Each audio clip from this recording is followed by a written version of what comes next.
Olá a todos, muito boa tarde. Sejam bem-vindos ao nosso webinar, realizado então no âmbito do projeto BioShoes for All. O meu nome é Patrícia Costa, sou investigadora aqui no Centro Tecnológico, na área da sustentabilidade, e é um prazer estar convosco. Começo por agradecer e cumprimentar o nosso orador, professor Pedro Almeida, e a todos os participantes.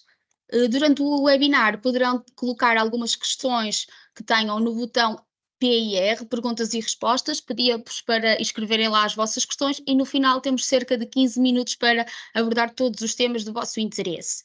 O nosso orador de hoje é, como já referi, o professor Pedro Almeida, é designer, tem o doutoramento na área de design estratégico. Este doutoramento foi realizado em Londres, é professor auxiliar na Universidade de Aveiro e é professor visitante na Escola de Inovação de Glasgow School of Arts. E hoje vai-nos falar um pouco dos materiais nacionais na produção de calçado, e então, sem mais demoras, passo agora a palavra ao professor Pedro Almeida para iniciar então a sua apresentação. Obrigada, professor. Muito boa tarde. Começo por agradecer o convite do Centro Tecnológico de Calçado para esta participação e também cumprimentar todos os presentes, podendo, enfim, ter aqui alguma possibilidade para contribuir com um tema desafiante e que passo a partilhar. Queria só confirmar convosco se estão a ver já este slide.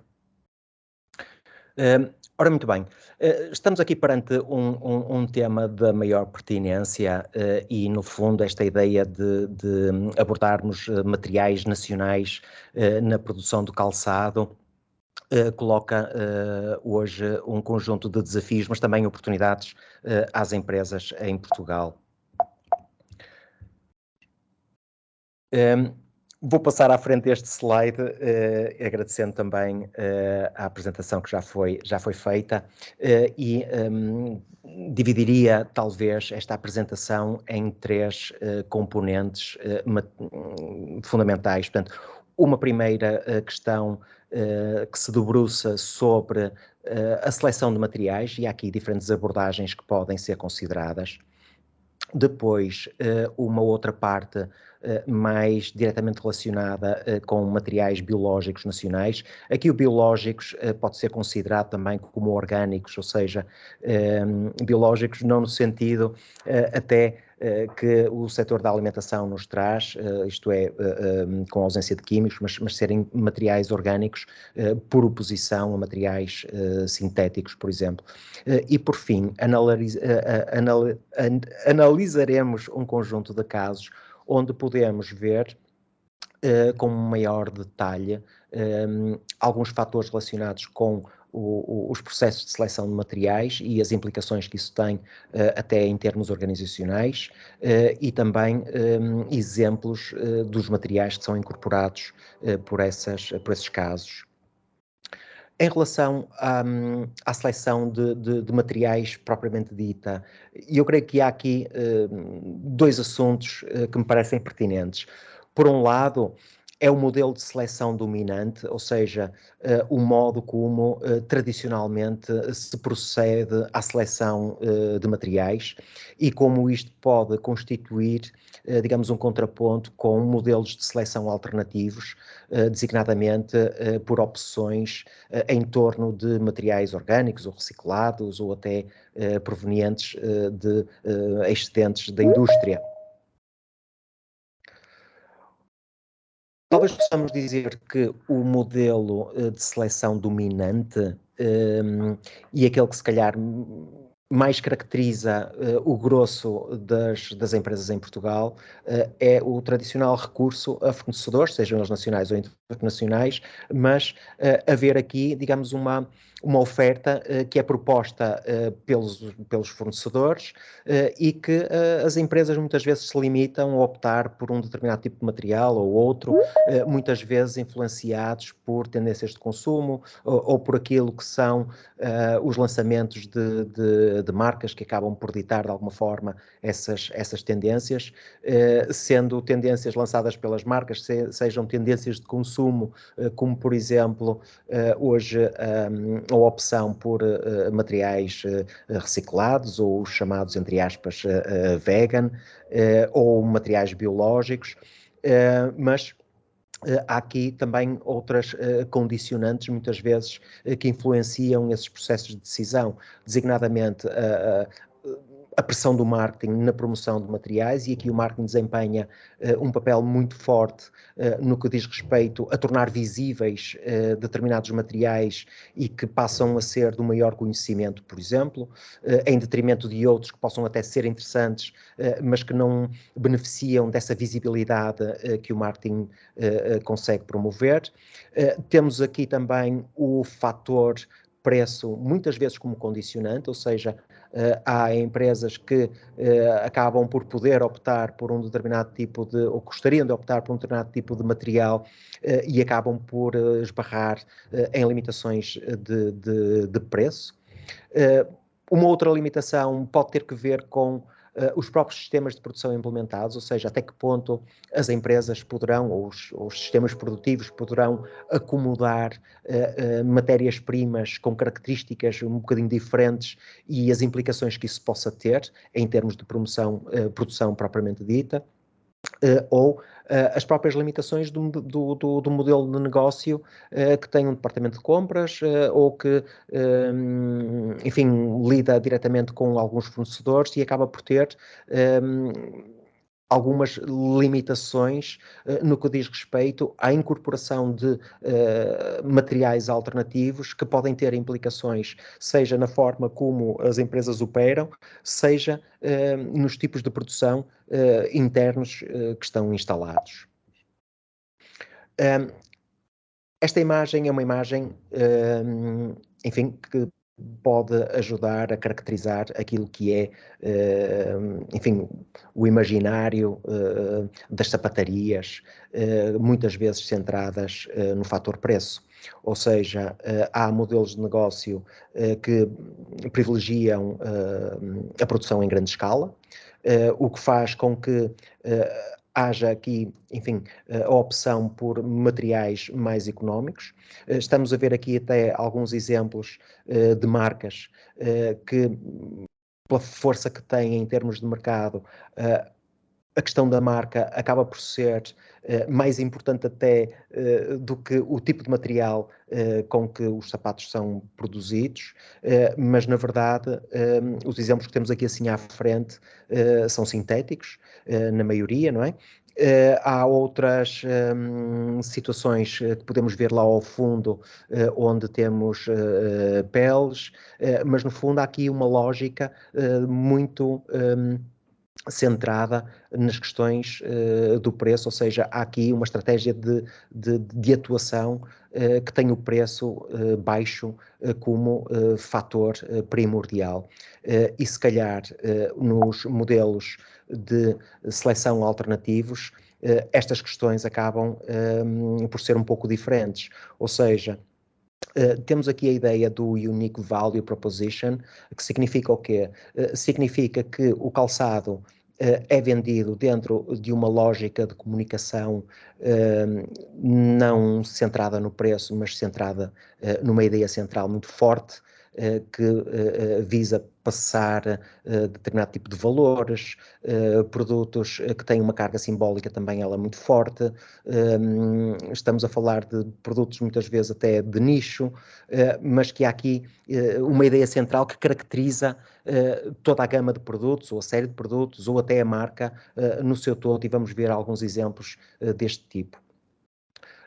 Os modelos de seleção alternativos também podem ter que, enfim, incorporar aqui alguma capacidade de adaptação a economias de escala reduzida, ou seja, produzir menos, talvez, muito porque há materiais que são mais escassos, ou seja, se calhar não são tão facilmente acessíveis em termos de oferta, ou por sazonalidade, ou por questões mesmo de escala, o que faz com que as empresas, para além do serviço ou da componente interna natural de recurso a fornecedores, portanto, de compra de matérias-primas, muitas vezes tenham as empresas que fazer a sua própria prospecção de materiais, no sentido de encontrar soluções alternativas que podem, às vezes, não circular nos meios tradicionais de fornecimento de materiais. A capacidade de adaptação também dos próprios sistemas de produção, ou seja, há materiais que podem exigir alterações mais ou menos profundas aos próprios sistemas de produção que estão implementados. Esses modelos de seleção alternativos, porque podem trabalhar com uma matéria-prima mais escassa ou com um preço mais elevado, exige que a própria marca ou que os produtos tenham que ser posicionados num patamar mais elevado e, portanto, a questão da competitividade aqui ou da estratégia já não é uma estratégia pelo preço, mas é uma estratégia de valor acrescentado que tem que incorporar todo um conjunto de códigos visuais e simbólicos que permitam ser percebidos em termos de produto como uma mais-valia, ou seja, não é suficiente dizer-se que o produto tem determinadas características que justificam esse valor acrescentado. Há aqui condicionantes que fazem com que as pessoas possam comprá-los ou não.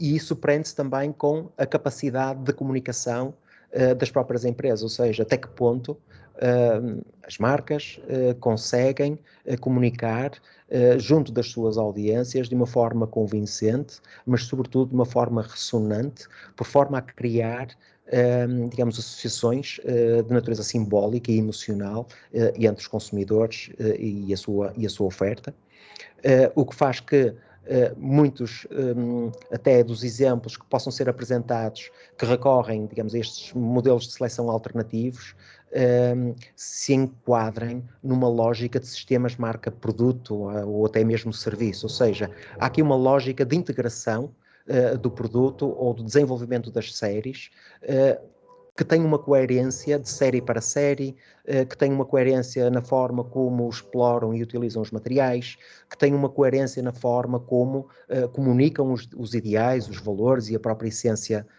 da marca. E dando talvez um exemplo muito forte relacionado com a capacidade das próprias empresas que produzem materiais e a forma como comunicam com o mercado, e estamos aqui a falar numa lógica de business to business, ou seja, neste caso a Natural Fiber Welding, que é uma empresa americana que não vende calçado, mas vende materiais para calçado, e esta é uma empresa que foi criada por gente da área da química, portanto estão a trabalhar no setor da indústria química e no desenvolvimento de materiais, e a ideia central desta organização, no fundo, é produzir materiais que de alguma forma sejam biológicos ou orgânicos, mas que possam ser recebidos novamente pela natureza com um impacto mínimo. Portanto, aquilo que eles oferecem, no fundo, é uma ideia em torno da venda de materiais, e o mote deles, no fundo, é criar uma economia pós-petróleo, ou seja, a capacidade que eles têm de comunicar aquilo que produzem advém, em primeiro lugar, da capacidade de produzirem eles próprios os seus materiais e depois a forma como comunicam os materiais que desenvolvem e que dão origem a patentes ou até marcas registadas. Portanto, temos aqui um conjunto de exemplos muito específicos de produtos que a própria organização desenvolveu e que foram registados, seja como marcas comerciais, seja como marcas registadas, faz com que acabem por ser até apetecíveis, e a capacidade que eles depois têm também de distribuir isto numa escala que permite trabalhar com, por exemplo, marcas como a Camper ou a H&M, portanto, com uma dimensão global. Mas o interessante aqui é vermos como esta organização tira partido do marketing para promover os seus próprios produtos num posicionamento elevado, transmite uma ideia muito forte, que é aquilo que orienta até o desenvolvimento e aquilo que a organização faz e produz, numa lógica business to business, mas que acaba por incorporar aspectos de marketing e de branding, de alguma forma também muito, muito fortes. Em Portugal, muito por força de aquilo que têm sido os contributos, tanto e principalmente do Centro Tecnológico de Calçado de Portugal e da APICAPS, há muito trabalho que tem vindo a ser desenvolvido, que permite pensar-se na utilização de materiais reciclados ou até de excedentes industriais que são incorporados para o desenvolvimento de novos produtos. Este artigo, como está ali sublinhado em amarelo, tem mais de 3 anos, mas fala em solas de lixo, palmilhas de biomassa, enfim, um conjunto de possibilidades novas, com o objetivo de, na década, nesta década, Portugal, que atingiu um patamar muito forte ao nível da capacidade de produção de calçado em termos mundiais, possa também atingir um outro patamar no sentido de poder constituir aqui uma oferta na área do desenvolvimento sustentável. E, portanto, seja por intermédio dos materiais reciclados e dos excedentes industriais, seja por intermédio dos materiais orgânicos ou biológicos, há aqui uns desafios que são tremendos para a indústria. Ao nível dos reciclados, eu creio que já continuam, ou pelo menos já existe um conjunto de ofertas, e num artigo do Centro Tecnológico de Calçado falava-se também da importância do design na produção de calçado sustentável, e aqui a ligação entre o design e a indústria parece-me crítica. Este tema foi abordado já num webinar do Bioshoes for All anterior, porque estará muito provavelmente na concepção do calçado e designadamente na competência ou na componente de design, o desenho de produtos e o fator crítico na seleção dos materiais como orientação para tudo aquilo que vem a seguir. Ou seja, a participação do design tem logo, e desde o início do processo, a responsabilidade de poder decidir que materiais vai utilizar. E, portanto, no modelo tradicional, ou se usam os materiais aos quais a indústria geralmente recorre, ou se tentam incorporar novas tendências, aquilo que, enfim, muitas vezes está a orientar as tendências de consumo, mas também pode ir mais longe e tentar encontrar aqui soluções alternativas para poder dotar as produções de matérias que podem conferir aos produtos também aspectos muito diferentes. Um exemplo disso, e que foi trabalhado também, ou foi tratado no webinar anterior, prende-se com, enfim, este caso de sapatilhas que foram feitas recorrendo a excedentes industriais, designadamente da indústria de caxemira para grandes marcas internacionais. Portanto, há excedentes e a partir desses excedentes foram produzidos novos tecidos e desenvolvidas técnicas para a aplicação desses tecidos em produto de calçado.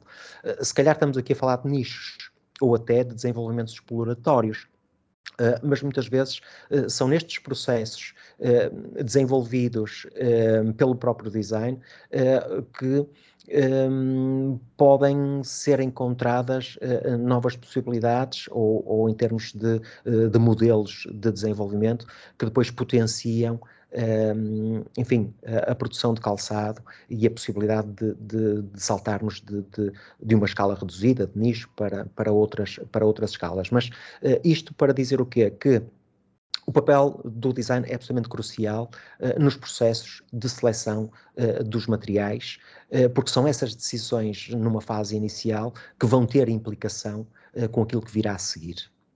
Isto independentemente daquela que é a oferta de produtores de componentes, neste caso aqui de solas, portanto um fornecedor de solas, que tem diferentes possibilidades, que pode oferecer essas possibilidades a diferentes marcas, o que também faz com que enfim, diferentes marcas possam recorrer a materiais idênticos e isso ser, por um lado, uma vantagem na medida em que incorpora preocupações de natureza, enfim, sustentável, por um lado.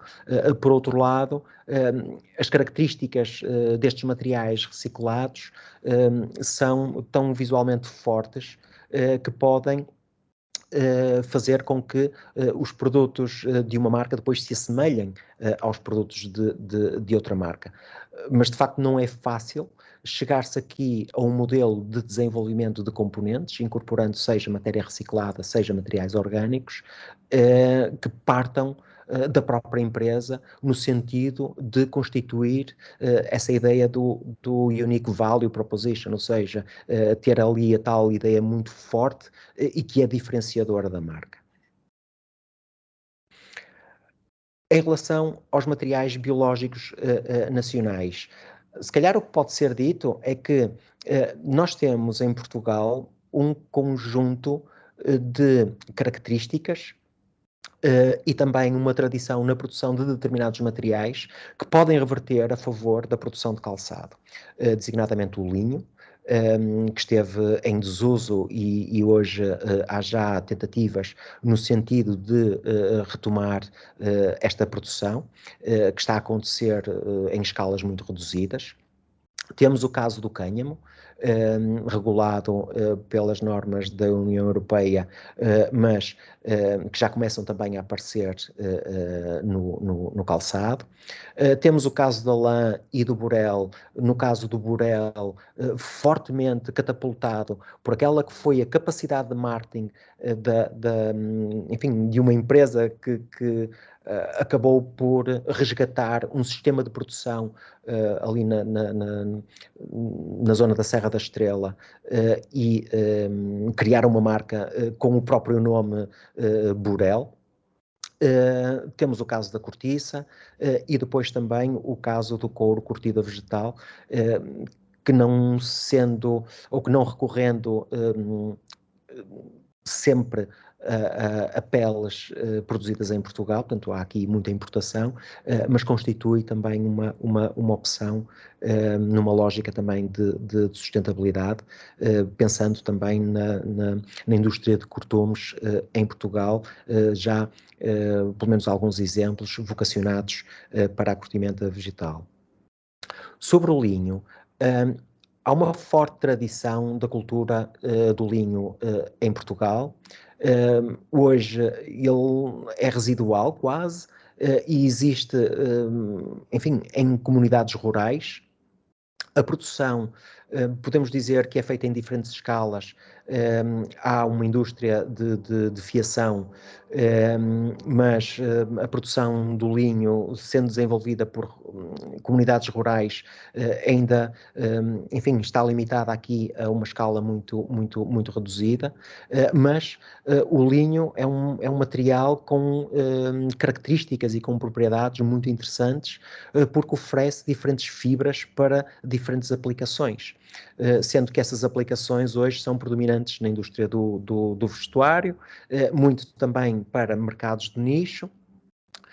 No entanto, é muito interessante nós vermos que, historicamente, a importância do linho em Portugal é aquilo que vem depois dar origem à indústria algodoeira, sobretudo ali na região do Vale do Ave. Portanto, a produção do linho existia em Portugal em vários pontos.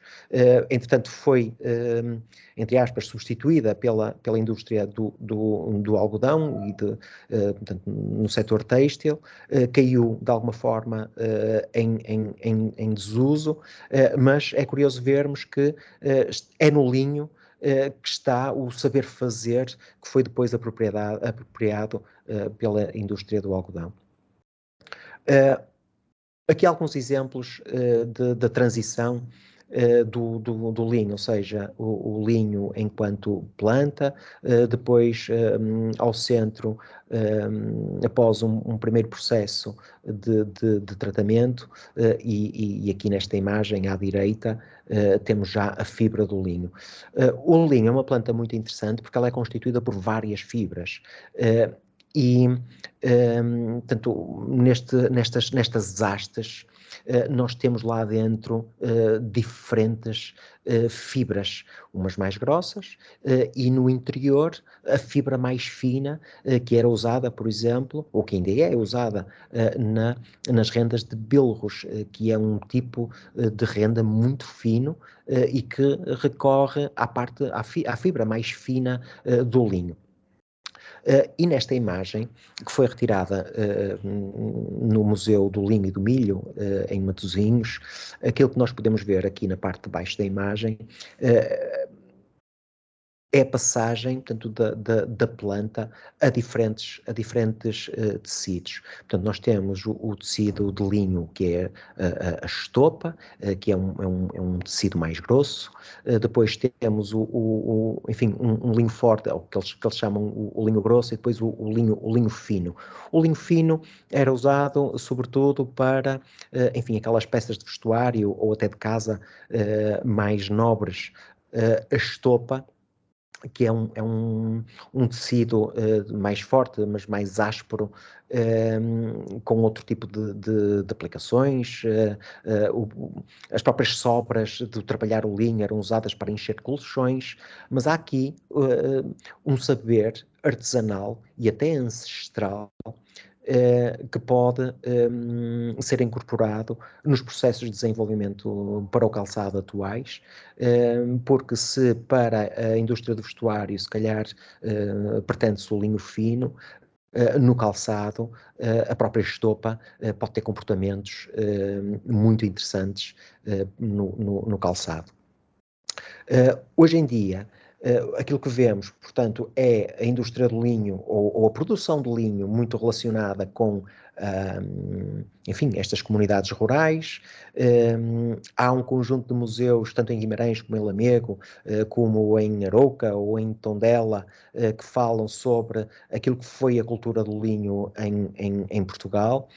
O problema do linho é poder estar associado ainda a uma espécie de ruralidade, ou até a um trabalho artesanal, muitas vezes pouco valorizado, e à semelhança daquilo que aconteceu com o próprio Borel, até ao dia em que, enfim, houve ali uma mudança de paradigma e houve um olhar diferente para o Borel que o colocou num outro patamar.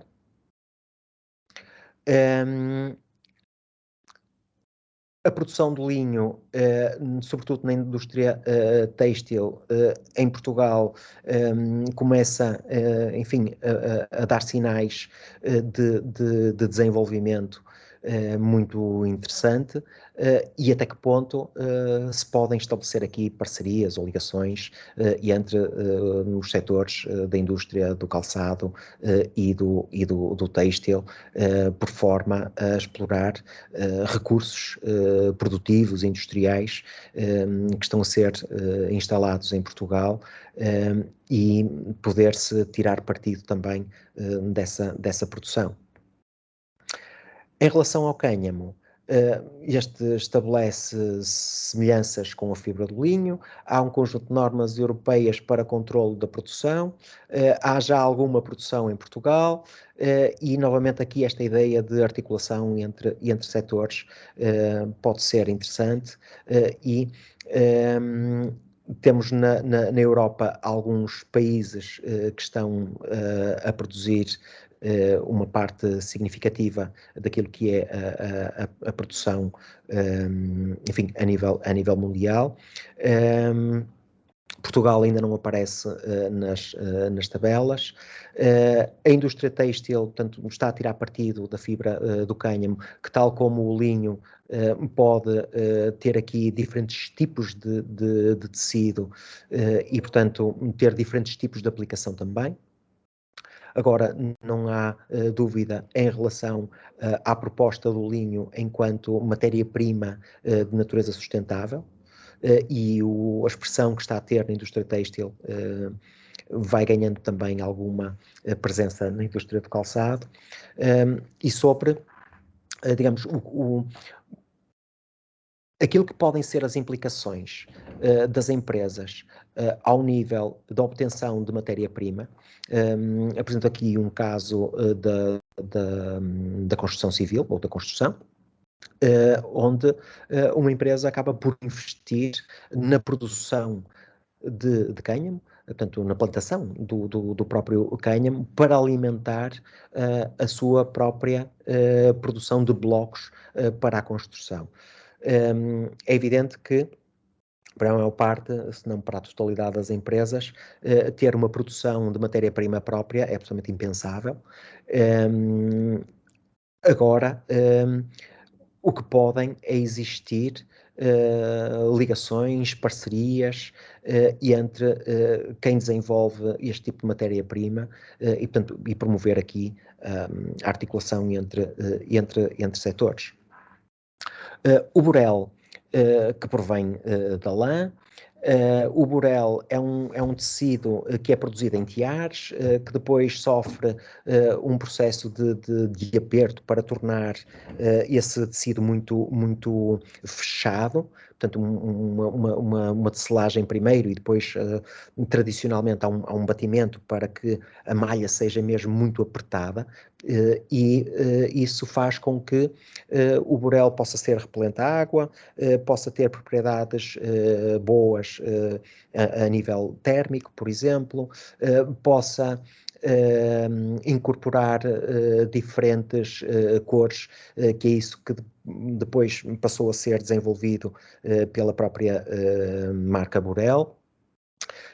Permite termos aqui uma diferenciação da oferta e posicionamento. O burel é muito característico, enfim, de Portugal, o que faz com que haja uma ligação entre a matéria-prima e a sua origem, que pode ser também um fator de diferenciação, não só para os produtos, mas para as marcas. E aqui, de facto, a importância do marketing na divulgação dos materiais, porque só a partir do momento em que o burel passou a ser divulgado com um determinado tipo de posicionamento e com uma outra visibilidade, ele deixou de ser associado à ruralidade a que sempre esteve ligado, e passou a ser considerado uma matéria-prima nobre, com outras características, e passou a ser apropriado também por diferentes marcas de calçado que hoje tiram partido do burel nas suas coleções e nas suas produções.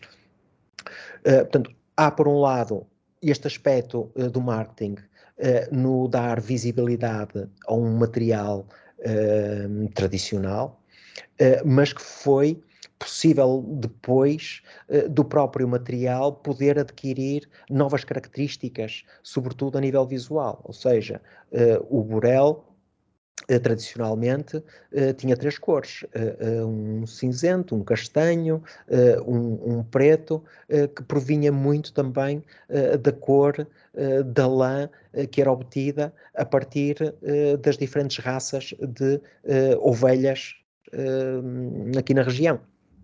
Hoje, com a intervenção, neste caso, da Burel e outros produtores, que passaram a ver aqui nesta matéria-prima a possibilidade de poder incorporar outras cores, isso veio a constituir, digamos aqui, uma possibilidade ou uma oferta que não existia antes, que é posicionada aqui de forma muito interessante, porque incorpora códigos visuais absolutamente contemporâneos e que permite dialogar com diferentes mercados, sobretudo a nível internacional.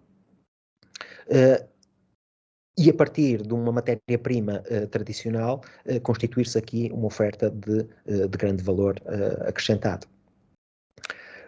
Sobre o couro curtido vegetal, há empresas de cortumes nacionais que estão a investir e que estão, enfim, a trabalhar nesta oferta, algumas delas até há muitas décadas, ainda que utilizem peles provenientes de países que não apenas Portugal, mas há aqui uma espécie de um regresso àquela que era técnica de tratamento tradicional do couro, ou seja, que lhe permite conferir um conjunto de características, ser absorvente, antibacteriano, portanto, ou seja, não incubador de bactérias, mediador de flora da pele, mas aqui o que é interessante é que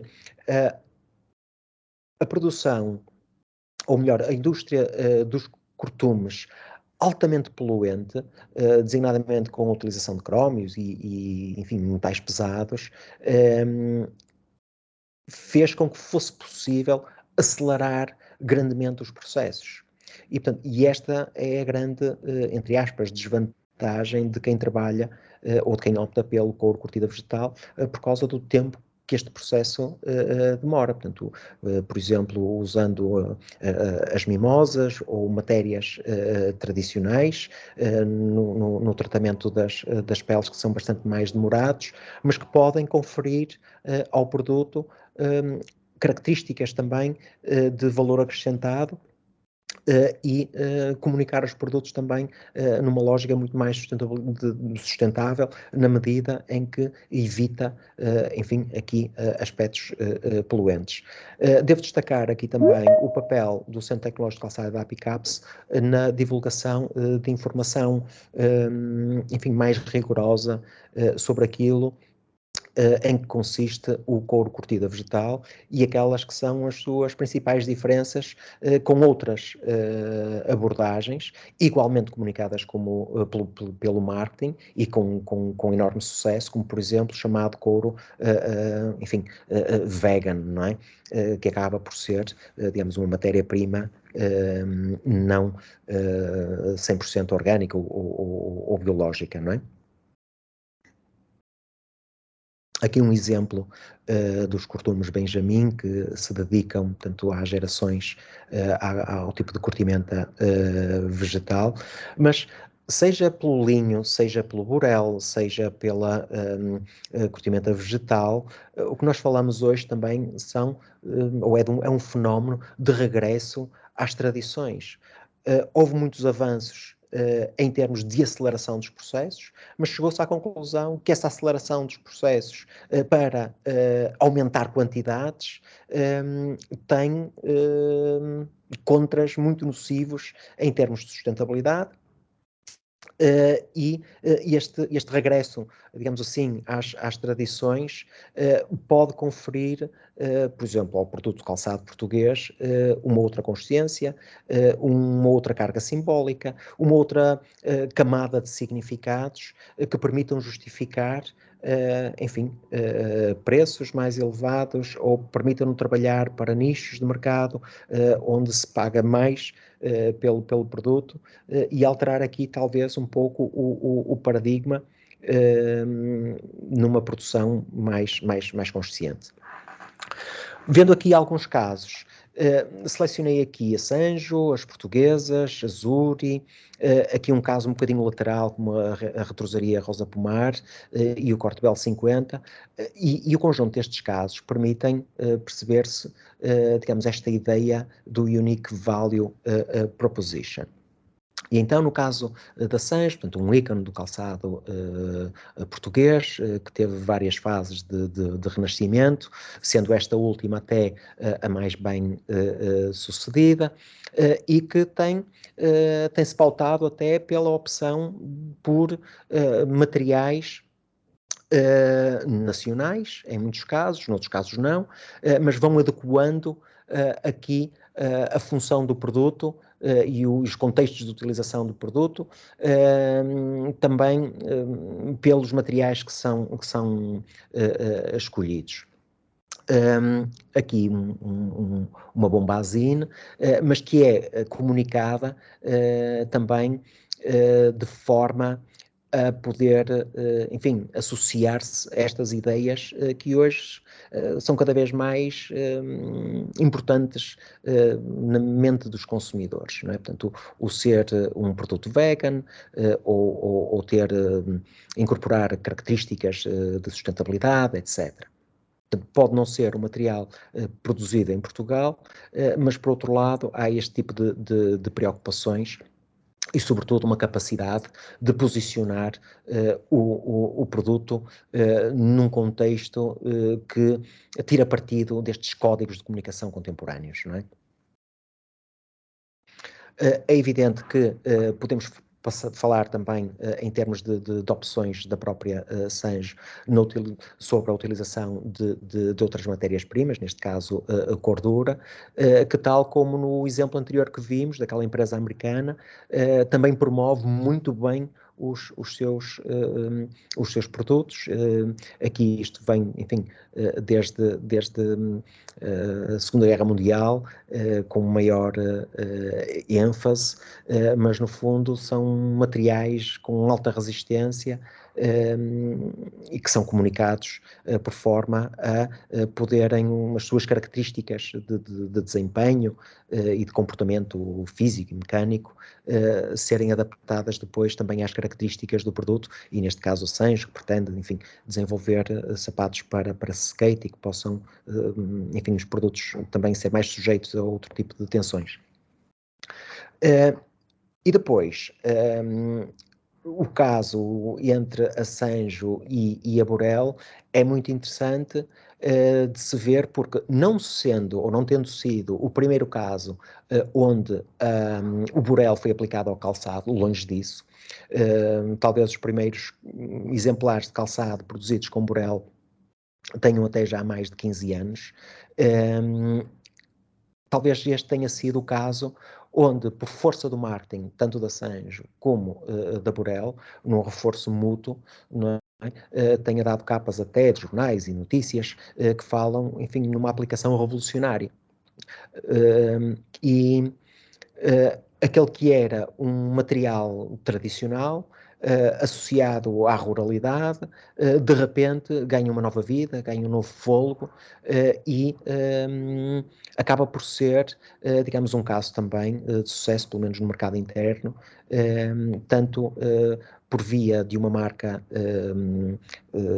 historicamente e culturalmente relevante, como por via de uma técnica e um material também ele, enfim, tradicional. O caso das portuguesas, que também incorpora o Burel nas suas produções e que tem uma outra particularidade.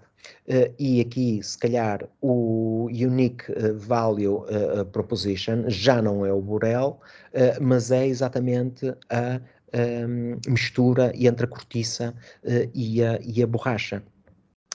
E, portanto, vindo aqui desta ideia dos chinelos de praia, que se chamam as portuguesas, numa espécie de alusão às havaianas, e que depois, enfim, por razões de mercado, acaba por adaptar o nome, e aqui na imagem, no canto esquerdo, diz The Portuguese, num chinelo, e no outro as portuguesas. Portanto, há uma adaptação da língua para comunicar com outros mercados, mas a grande questão que está aqui é exatamente a incorporação da cortiça enquanto matéria-prima, e não a cortiça para a gáspia, ou seja, não para o revestimento da pele do sapato, mas para a conformação da própria estrutura do sapato. E isso aqui é que me parece muito interessante. Ou seja, internamente, esta marca acaba por, digamos, ser, por decorrer desta possibilidade de se conseguir misturar de forma bem sucedida a borracha com a cortiça. E há aqui também uma identidade muito forte do produto, que é designadamente a sola, que vai variando de modelo para modelo quando há a mistura de outras cores, por exemplo, mas o desenho mantém-se praticamente inalterado, sendo, digamos, as diferenças entre séries ou entre gamas, ou a discernência entre aquilo que é um modelo mais para o mercado feminino ou para o mercado masculino, acaba por ser conferido pela gáspia. Portanto, o denominador comum desta marca é claramente a sola, e depois vai incorporando um outro tipo também de materiais que passam a estar disponíveis no mercado por produtores estrangeiros, geralmente as fibras do ananás ou as fibras do milho, mas também o burel, que eles aqui chamam o wool, portanto não havendo aqui uma associação direta entre a marca Burel e as portuguesas. Agora, há aqui claramente também a capacidade da marca se conseguir adaptar a diferentes mercados, portanto, tanto os chinelos para, enfim, climas mais quentes, seja este tipo de botas, eventualmente para neve ou para climas mais frios, e mais uma vez recorrendo aqui neste caso a reciclados, vemos que o denominador comum acaba por ser sempre a sola, o que constitui aqui uma base que permite o desenvolvimento continuado de novas propostas, sem alteração da identidade do produto, por um lado, e sem haver aqui investimentos, digamos que possam ser, entre aspas, tiros ao lado, no que diz respeito ao próprio desenho. Portanto, houve aqui um chegar-se a uma fórmula, a mistura de borracha e de cortiça, mas também a um desenho em cima do qual se podem colocar diferentes gáspias com diferentes materiais, e isso é muito interessante. O caso da Zuri é particularmente interessante, se calhar, não tanto por aquilo que é a sua proposta original, que no fundo diz respeito a serem reciclados os plásticos que são recolhidos em praias de Portugal. Isso é muito interessante, de facto, mas há aqui um outro pormenor que convém referir. E, portanto, se por um lado temos também uma base, que é esta ideia da reciclagem dos plásticos e este ser, enfim, um fator de diferenciação da marca, que depois, para as gáspias, incorpora, enfim, outros materiais, o Pinhatex ou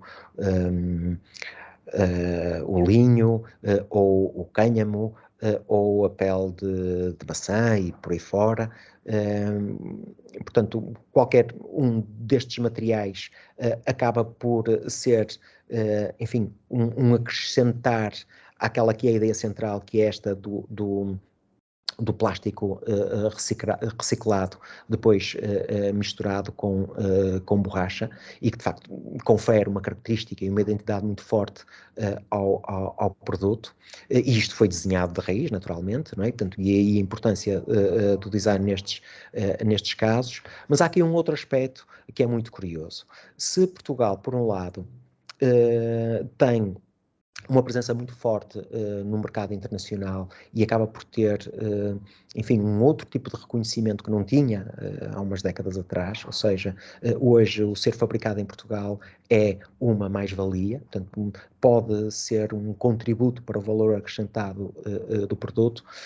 Estes chinelos que estamos aqui a ver, em particular, referem-se aqui à fábrica portanto, que são produzidos em Barcelos. Em particular, estes chinelos são fabricados numa fábrica que começou por desenvolver chinelos para a Rainha Dona Amélia. E, curiosamente, esta questão de natureza cultural e histórica acaba por ser um argumento ao qual determinados mercados são mais sensíveis, isto para lá da própria sola poder ser reciclada ou a partir de plástico reciclado. Portanto, se por um lado temos esta ideia do Unique Value Proposition estar associado à reciclagem do plástico e a este elemento identitário das solas da Zuri terem esta componente, temos depois uma outra camada de significado e de valor, que é o facto de serem produzidos em Portugal e em especial na fábrica onde eram produzidos os chinelos para a Rainha Dona Amélia, que pelo menos no mercado alemão acaba por ter muita importância.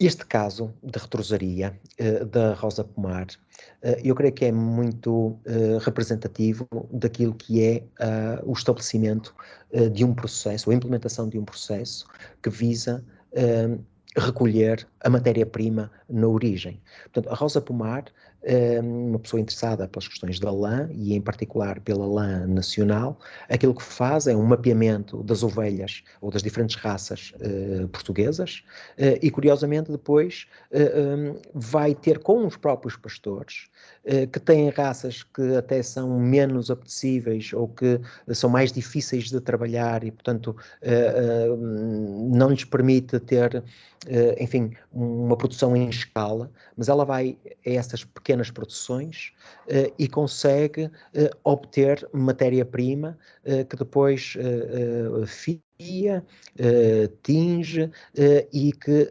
organiza por diferentes coleções e por diferentes séries até dar origem ao produto final.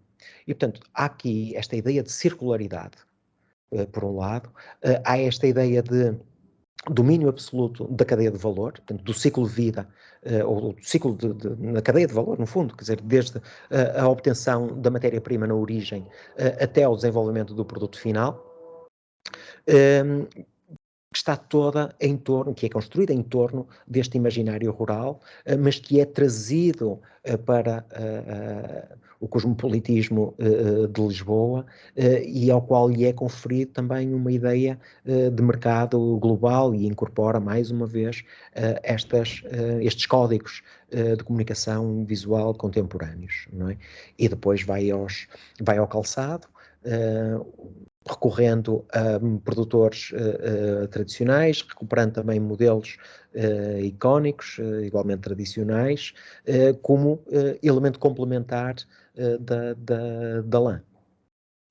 E este caso é uma metáfora, no fundo, que está aqui a ser apresentada, porque até que ponto é possível, ou não, pensar-se na obtenção da matéria-prima desde a sua origem até ao seu processamento e conformação em produto final. Que é um pouco aquilo que se tentou fazer neste projeto Cortebel 50, que consistiu na identificação de uma técnica artesanal milenar, em Portugal desde antes da fundação da própria nacionalidade, portanto uma cultura ancestral, passada de geração em geração, e ao identificar-se esta técnica, que também tem uma expressão quase residual, portanto com uma comunidade local ali na região de Coimbra, as guardiãs deste saber, através de uma rede colaborativa que junta uma fábrica de calçado com, enfim, competências em design e investigação em design e também uma associação que tem por objetivo preservar a arte de Almalaguês, faz com que a partir da descoberta de um ícone, também ele do calçado, se pudesse propor o desenvolvimento de modelos com base nesta técnica de selagem tradicional, como forma não apenas de produzir calçado com esta tecelagem pela primeira vez, mas juntando aqui elementos complementares, o calçado e os têxteis, que depois foram conformados em produtos que têm toda esta carga simbólica e histórica e de tradição que merece ser preservada e divulgada. Aqui uma imagem que reflete, enfim, o que resume este processo de colaborativo, que nos obriga muitas vezes a ir aos pontos de produção para que seja possível obter, enfim, este tipo de matéria-prima que não está disponível nos fornecedores habituais, digamos assim. Ou seja, em que medida estas novas formas de prospecção de matéria-prima podem ajudar a desenvolver produtos de valor acrescentado, mas que também são diferentes, não é? E que possam falar muito sobre, enfim, a nossa própria cultura e dar origem a ofertas com outro tipo de características que não o calçado tradicional. Este projeto Lume to Last é um projeto da Universidade de Aveiro, ali na região de Tondela, e que aproxima, enfim, a universidade das comunidades locais, neste caso até relacionadas com a produção do linho, e é evidente que estes processos são demorados, se calhar são impensáveis de serem desenvolvidos dentro das próprias, ou por iniciativa das próprias empresas, mas sendo o setor do calçado em Portugal uma espécie de cluster, não é? Ou sendo pensado nesses termos, há aqui formas colaborativas que são interessantes e que podem ser naturalmente exploradas. Portanto, ao nível dos materiais nacionais, temos estas implicações dos processos de seleção, enfim, é muito mais fácil recorrer a matéria-prima que já existe, sobretudo quando ela é comunicada por um marketing muito forte que faz com que, enfim, o mercado no geral passe a ter o seu conhecimento, o caso do Pinhatex e por aí fora. Mas há esta tendência para um regresso à utilização de materiais orgânicos locais e técnicas de produção tradicionais, ainda que mais lentas, são menos nocivas, e podem contribuir para, enfim, dinâmicas económico-sociais também interessantes. E depois o papel do marketing na divulgação destes materiais com menor visibilidade. Portanto, o caso do Burel demonstra como uma marca, ou pelo menos uma matéria-prima, ou uma técnica, também ela tradicional e ancestral, permite que essa matéria-prima deixe de estar associada a essa ruralidade e passe a ter uma outra visibilidade e ser entendida como algo muito mais sofisticado, muito mais contemporâneo, etc. Depois, a importância do design sistémico, ou seja, como é que nos processos de desenvolvimento, de concepção e desenvolvimento de calçado, se pode pensar a seleção dos materiais numa lógica, seja ela colaborativa ou circular, ou ambas, mas esses processos de decisão vão ter implicações naquilo que é o produto final, naquilo que é a sua componente de preço, naquilo que é a escala a que pode ser produzida e por aí fora. Posto isto, dou terminada aqui a minha apresentação. Vou tentar cancelar a partilha do ecrã e passar a palavra ao Centro Tecnológico de Calçado e aos presentes, caso queiram colocar alguma questão. Muito obrigada, professor, pela apresentação tão completa. Então iremos agora passar para um momento de questões e já tenho aqui algumas questõezinhas dos participantes. Na sua opinião, a divulgação da utilização de materiais naturais e nacionais, como os apresentados, traz vantagens comerciais para as empresas de calçado e marroquinaria? Pode trazer. E eu creio que o caso da Burel é exemplificativo disso. Ou seja, até a própria Burel ter implementado um sistema de comunicação tão forte, no sentido de divulgar o Burel como matéria-prima de excelência, até aí o Burel passou despercebido. E não era entendido com a forma, ou pelo menos não era entendido como hoje pode ser, não é? Com diferentes tipos de aplicação, inclusive de natureza acústica, não é? E como a revitalização de uma indústria permitiu, em primeiro lugar, produzir o burel numa escala alargada, e como essa produção depois teve que ser comunicada para permitir o escoamento. Não é? E esse escoamento foi, na sua fase inicial, em grande medida promovida pelo design, que permitiu demonstrar diferentes tipos de aplicação do burel. Fosse em mobiliário, fosse em marroquinaria, fosse no calçado, fosse no revestimento de paredes, fosse noutro tipo de objetos. Ok, muito obrigada. E como é que vê no futuro a colaboração entre o setor de calçado ao adotar os materiais referidos na apresentação? A colaboração entre os dois setores? Vestuário e calçado. Sim.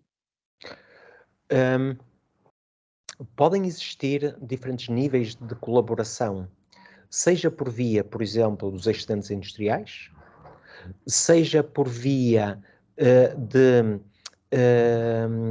utilização de fibras ou de partes que possam não ser tão interessantes para o vestuário, mas que possam ser muito úteis e interessantes para o calçado. Não é? O caso do linho, não é? A estopa não é útil para produzir roupa. O linho fino, sim. Mas a estopa, por sua vez, pode ser muito interessante para o calçado. E havendo produção de linho, significa que vamos ter acesso a diferentes tipos de fibra. E essas diferentes fibras podem ter diferentes aplicações e serem orientadas até para setores distintos. O caso da construção, quer dizer, foi assim um caso, como é que eu ia dizer, uma metáfora também, não é? Uhum. Mas aquilo que é utilizado, por exemplo, para a construção, que é o grosso, se calhar não faz grande diferença serem as fibras mais finas ou mais grossas, conquanto que as fibras mais finas podem ser aplicadas num determinado tipo de produtos, não é? Aquilo que interessa ao setor da construção é o grosso das fibras, que não são úteis ou que podem não ser úteis nem para o calçado nem para o vestuário, por exemplo. Exatamente. Ok. E acredita que os fornecedores terão capacidade de dar resposta às necessidades do setor ou será para um nicho de mercado ou coleções mais limitadas? Podemos ter ambas as coisas. Vai depender da capacidade de produção. Por exemplo, ao nível do linho, hoje, pelo menos em Portugal, não é possível pensar-se em produções de grande escala. Não é possível. Não há produção suficiente. E a produção está muito dependente da sazonalidade, está muito dependente das comunidades locais, está muito dependente até de gerações com idade avançada.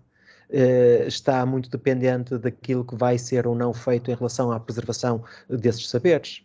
Vai depender daquilo que, enfim, o próprio ordenamento do território permite. A região de Coimbra era muito fértil na produção de linho e hoje a produção de linho é inexistente. A tecelagem de almalaguês que vimos no caso do Cortobel 50, tradicionalmente era feita com linho e hoje é feita com algodão, cuja proveniência nem as tecedeiras sabem de onde vem. E muito provavelmente, em vários casos, poderá vir da Ásia, até. Pois. Agora, o burel também, creio que é um caso representativo daquilo que é possível obter-se em termos de matéria-prima relativamente a quantidades. Ou seja, foi a recuperação de tiares mecânicos antigos, que só foi possível recuperar também recorrendo a um saber de alguém que tinha esse conhecimento e que foi imediatamente recrutado para poder pôr as máquinas a trabalhar, que permitiu que hoje possa existir burel a uma escala, em termos de produção, absolutamente impensável há uma ou 2 décadas atrás. Claro, exatamente. E depois vai depender também da capacidade em termos de comunicação, de marketing, não é? Que as empresas possam ter para tornar essa matéria-prima mais ou menos visível. Ou seja, os primeiros sapatos em Burel, quando foram produzidos, não beneficiaram, enfim, dessa expressão ou dessa força do marketing, que hoje tornou possível, o caso da Sanjo, beneficiar, não é? Juntamente com a Burel, junto do mercado. Agora, o que é que vai acontecer ao linho no futuro? Não se sabe. O que é que vai acontecer ao cânhamo? É uma incógnita, mas dependendo das capacidades de produção que forem possíveis de instalar, a própria comunicação depois do que for possível produzir pode arrancar e tornar visível aquilo que é feito. E também o exemplo daquela marca americana de produção de materiais biológicos. Portanto, no fundo, a premissa deles é que fazem materiais que depois podem ser devolvidos à natureza. Portanto, no fundo, aqueles que dizem é que o que quer que seja feito com os materiais deles pode ser até compostado, não é? Agora, eles têm uma capacidade de comunicar a nível global que acaba depois por chegar a grandes marcas, também elas globais, que se tornam clientes fiéis e ajudam a que os materiais que eles desenvolvem sejam depois assimilados pelas grandes marcas e, enfim, e tenham outra visibilidade, não é? Sim, a comunicação aqui também é bastante importante também para chegarmos, não é? E conseguirmos ter visibilidade. É fundamental. E temos aqui uma última questão, penso que seja a última, mas vou verificar. Então, eu penso que já foi referido, mas em que é que a utilização destes materiais como a Burel, a lã e o linho contribui para a sustentabilidade, não é? Como é que contribui para a sustentabilidade? Também depende muito dos processos produtivos que estão aqui subjacentes, não é? Ou seja, se uma determinada produção, enfim, supostamente mais sustentável, exigir muito em termos de transportes, não é? Aquilo que se gasta em combustíveis e as emissões que se produzem, por exemplo, nesses transportes, acabam, por alguma forma, anular as compensações que se podiam trazer desses materiais. Mas eu creio que a grande questão aqui é como é que a grande lição, pelo menos para mim, nestes exemplos que vimos, recorrendo a materiais orgânicos, com processos de processamento, portanto, com processamento mais equilibrado ou menos poluente, faz com que os impactos sejam menores ou possam ser menores, não é? Ou seja, como dizia aquela a empresa norte-americana, é entrar numa era pós-petróleo. Ou seja, se a indústria química ajudou em muito a acelerar os processos, por outro lado, teve este contra de produzir, digamos aqui, enfim, problemas de natureza ambiental. E este regresso à utilização de materiais naturais, podendo ser mais lento e até implicar uma maior dificuldade na sua obtenção, de alguma forma nos poder levar a esta ideia de regressarmos às origens, mas podermos comunicar estes valores que também vai depender dos modelos de negócio de cada empresa. Há empresas cujo modelo de negócio é centrado exclusivamente no lucro, independentemente de serem mais ou menos poluentes, independentemente dos materiais que utilizam, isso não está em causa. Agora, creio que vivemos também numa era onde isso já passa a ser um problema, não é? E felizmente passamos a ter aqui opções alternativas que, quanto a mim, podem ter dois grandes contributos. Um é a minimização do impacto ambiental e o outro é conferir aos produtos uma capacidade deles próprios adquirirem características de diferenciação. E esses dois contributos é que me parecem ser os mais interessantes. Ou seja, criativamente, o design pode explorar estas propriedades e estas características dos materiais, não é? E um designer poderá trabalhar tanto com um produto de origem petroquímica como de origem natural. Eu diria que será indiferente. Não é? A questão é o impacto que isso pode causar em termos de desenvolvimento e a facilidade, a maior ou menor facilidade no acesso à matéria-prima. Exatamente. Muito bom. Temos aqui uma questão, não sei se é bem uma questão ou uma sugestão, que seria interessante criar uma plataforma para estas empresas ou pessoas individuais pudessem inscrever os seus materiais sustentáveis e que possam estar disponíveis para o setor do calçado vestuário. Desta forma, impulsionar a divulgação ou a transparência, que pode ser um risco para a diferenciação de novos produtos no mercado. Eu não sei se o professor conhece alguma plataforma que divulgue estes materiais. Nós, no âmbito do projeto BioShoes, estamos a criar uma plataforma para as empresas poderem divulgar lá os materiais que vão ser desenvolvidos no âmbito do projeto, não é? Porque existem bastantes materiais que vão ser desenvolvidos, mas de momento o professor conhece alguma plataforma em que estes materiais possam ser, portanto, vistos e ter esse... Tá bem. O que eu tenho conhecimento é exatamente o que o Centro Tecnológico de Calçado está a desenvolver neste momento. Não estou tão por dentro da indústria têxtil e do setor têxtil, mas a associação é muito forte também e eu creio que há bases de materiais, portanto, que o CITEV já disponibilizou até.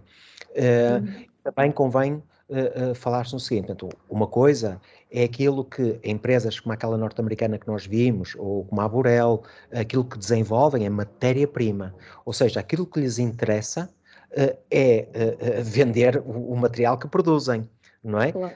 E depois, enfim, os designers ou as marcas de calçado exploram-nas da forma que criativamente entendem ou que melhor conseguem.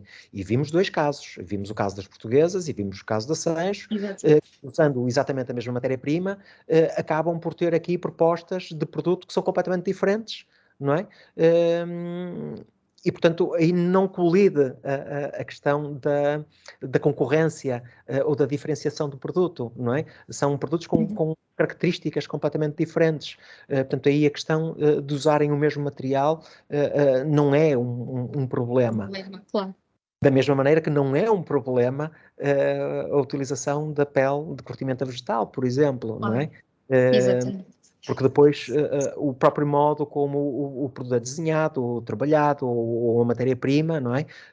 Aí sim vai haver diferenças. Eu tive um aluno de doutoramento que estagiou na Bottega Veneta, em Milão. E o aspecto, digamos, mais diferenciador do produto da Bottega Veneta é um entrelaçado de couro.